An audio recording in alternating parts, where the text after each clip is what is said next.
Light.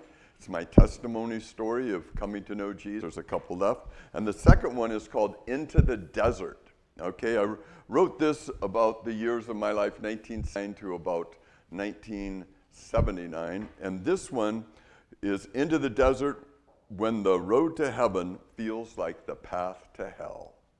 Now that's a sobering title, but when you're following Jesus, sometimes you get surprised by trials. And in my case, those trials had me going from beautiful Marin County, having my own home, and a wonderful church and a great family, and having to go to Phoenix, Arizona and start over, and it felt sort of hellish.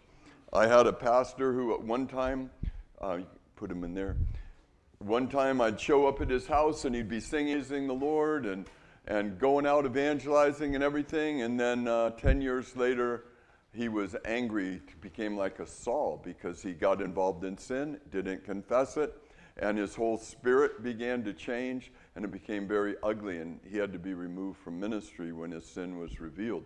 And that was a painful, grievous trial for me. And anyway, there's many stories in there that you might be able to relate to if you've gone through pain and challenges that were unexpected. I have a special guest with me today, Robert, my brother, and he and I have been following Jesus together for over 50 years. And if you read this book, it starts with a miraculous story of God healing Robert, and I wanted you to see him in the flesh. Right? He's really alive. He's a real guy, and you could talk to him about that story if you're interested. It's right in the introduction to the book.